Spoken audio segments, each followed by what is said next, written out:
So, hello guys, Alicia nyo. Nagbabalik ulit para sa ating panibagong video.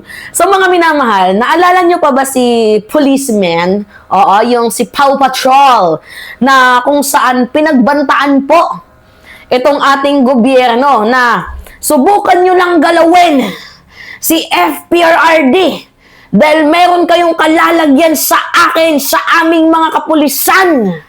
Diba? Yan yung sabi ni Paw Patrol Man na si Fontillas.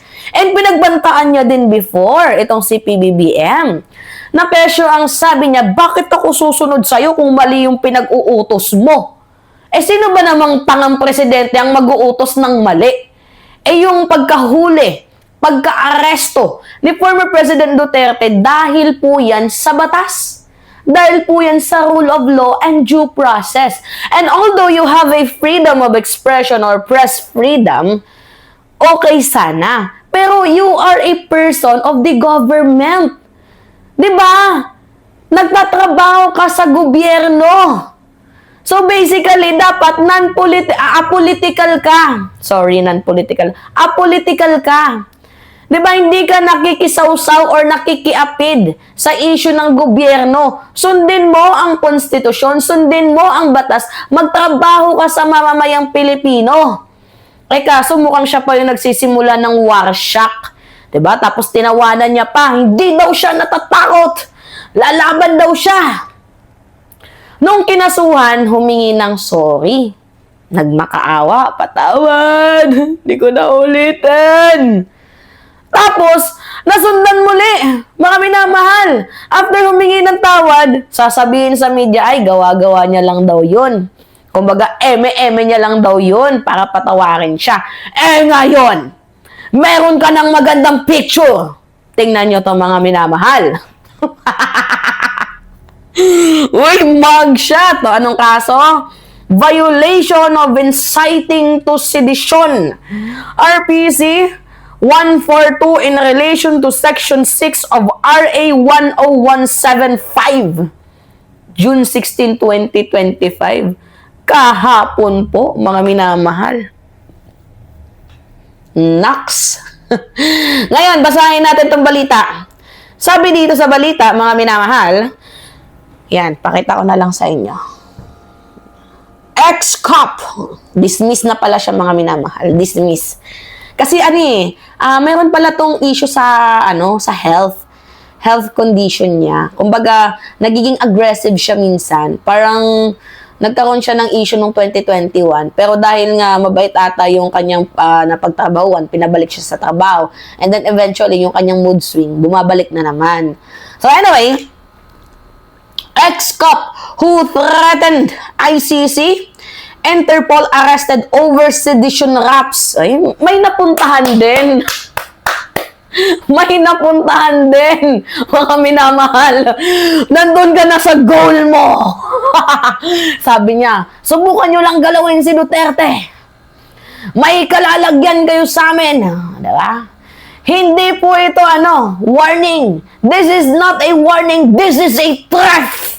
Yan yung sabi ni police. Ngayon, inoresto, mga minamahal. Meron pa ng video, oh. Pakita ko sa inyo bago natin ituloy yung article, Ay, nako. Itong si Paw Patrolman talaga. Yan siya habang ina-arresto.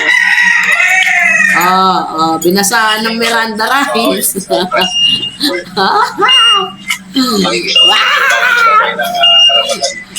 Diba? Nagtataka pa siya. Nagtataka pa si pulis, Ano?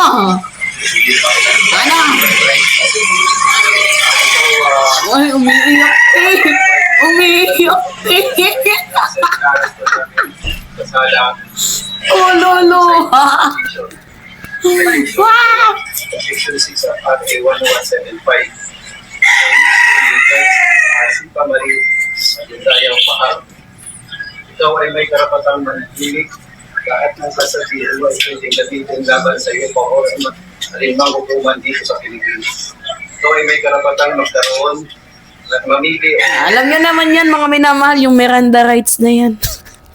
Sabi niya, wait lang, linawin ko muna yung mukha ko. Sabi niya kanina,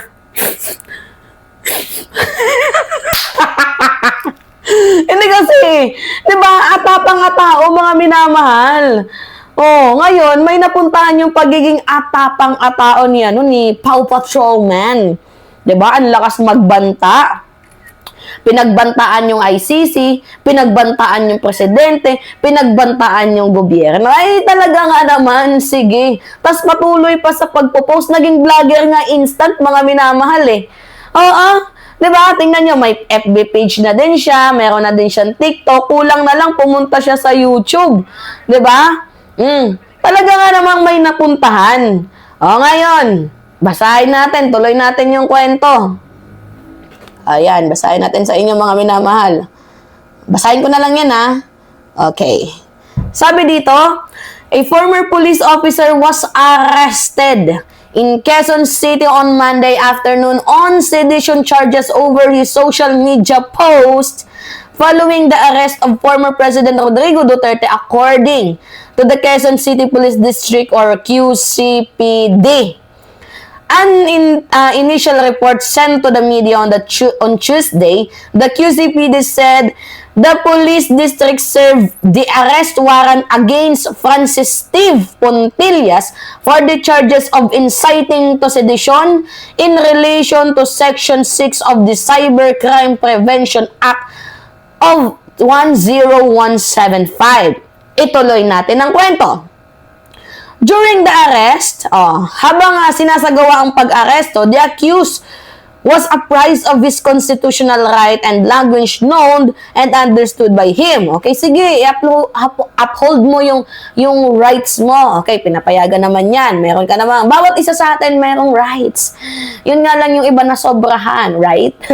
So, the QCPD stated that the search warrant was issued by the Quezon City Regional Trial Court Branch 224 Zita Maria Tienza Fajardo, who said the bail 36,000. Mura lang yan. Pero, ano pa yan, mga minamahal, i-undergo pa yan siya. Pwede pa siyang makalaya dyan kasi ano pa lang ata yan eh. May tinatawag dyan na, okay, pwede ka pang mag-bail. Tapos kapag nag-guilty ka na, dyan na, yan na mga minamahal. So the case is stemmed from a social media post of Pontillas to the ICC, International Criminal Court, and Interpol, International Criminal Police Organization. Ito yung kanyang sinabi. Don't even lay your finger on our Tatay Digong. Subukan nyo lang dumampi ang inyong mga kamay dito kay Tatay Digong. Or else, we will start the war that you can't even imagine. Banta, grabe, ang tapang.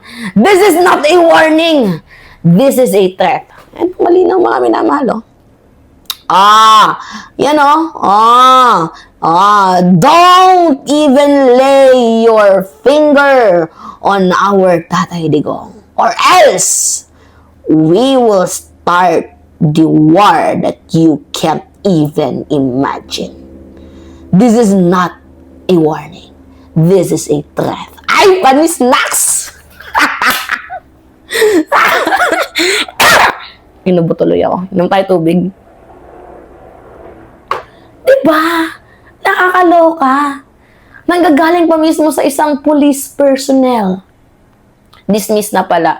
Yung mga ganyang statement, sa mga police na nanonood dyan, suportado nyo man ang gobyerno or hindi, makatatay digong man kayo or hindi, be neutral.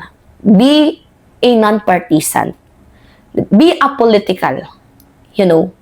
Kasi, ang haba ng pinag-aaralan ninyo, tapos masisira lang sa ganitong sistema. 'Di ba? Ang sundin ninyo, yung chief, malamang, ng bansang Pilipinas, walang iba, yung commander-in-chief nyo, kundi si PBBM. Siya yung nakaupong presidente ngayon eh. 'Di ba? Kagaya din naman kay Digong, yung sinusunod ninyo, yung chief chain of command ninyo, si former President Duterte.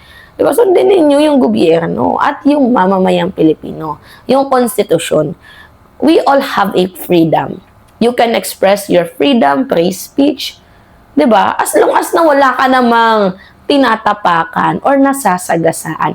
Even me, Diba? I can show my freedom of expression. I can say whatever I want as long as I know my boundaries. Diba? Alam ko yung boundary ko. Alright.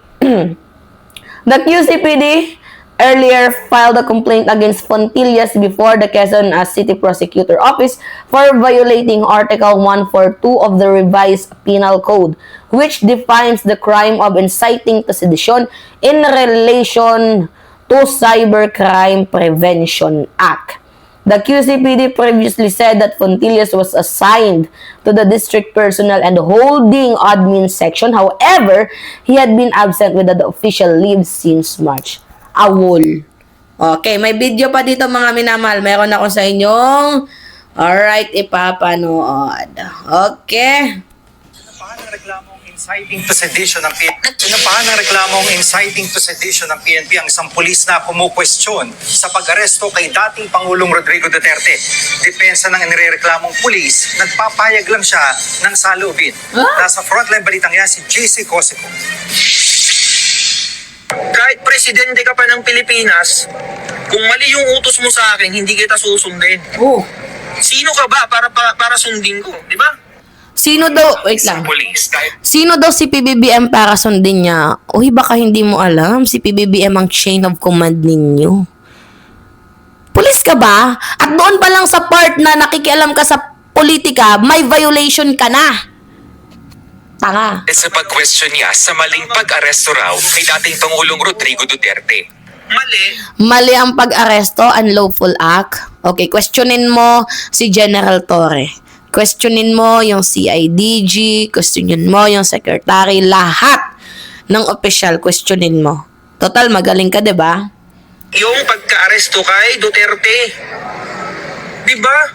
Ang tinatawag natin dyan, invalid arrest or unlawful arrest. Siya si Patrolman Francis T. Fontillas na isa ring vlogger. Agad nakarating sa PNP ang pahayag ng kanilang polis na dapat nananatiling apolitical o walang pinapanigan. Sinampahan siya ng reklamong inciting to sedition in relation to Cybercrime Prevention Act ng Quezon City Police District.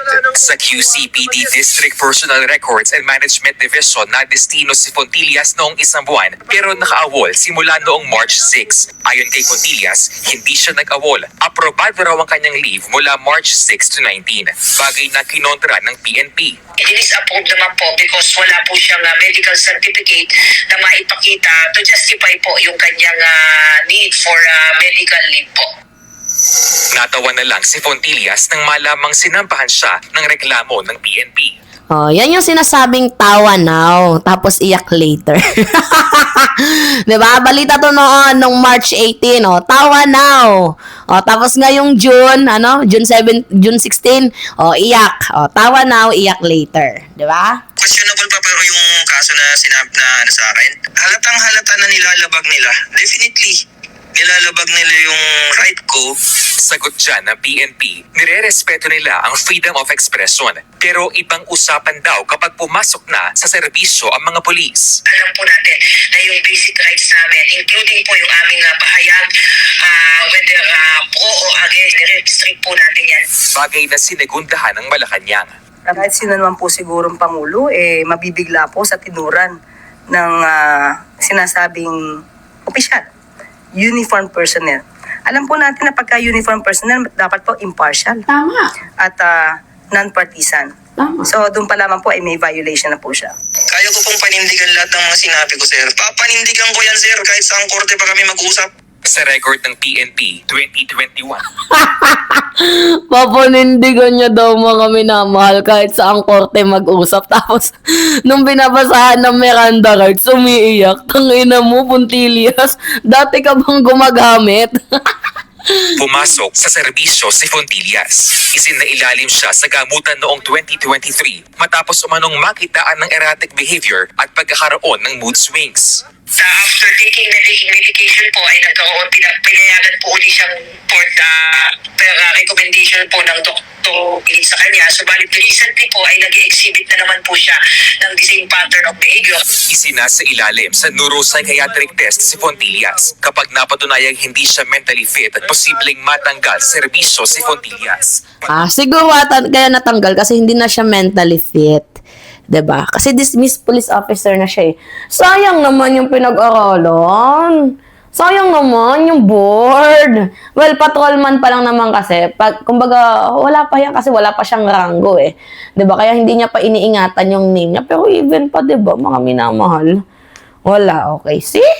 O, yan. May narating ka din. 'Di ba? O, nakamit mo na yung goal mo.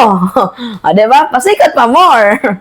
Alright, mga minamahal. Ako pwede akong magsalita ng saloobin ko sa gobyerno, yung pagtutol ko or pagkagusto ko. Kasi hindi naman po ako parte ng gobyerno. Hindi ako nagtatrabaho sa gobyerno. I am just a simple person na naglalahad ng opinion ko tungkol sa ating inang bayan. 'Di ba? So kung sa tingin ninyo, mali yung sinusuportahan ko, bahala kayo. Ito yung opinion ko eh. 'Di ba? Na opinion ko, tama ang ginagawa ng presidente. Walang mali na ginagawa ng presidente. Kumbaga, siya pa nga yung sinisiraan eh. 'Di ba? Eh tayo naman, naglalahad lang tayo ng katotohanan. Hindi naman tayo AI generated, no? Si Mima, hindi si Mima AI, totoo si Mima. Diba? Alright, mga minamahal. Kayo po, ano yung masasabi ninyo?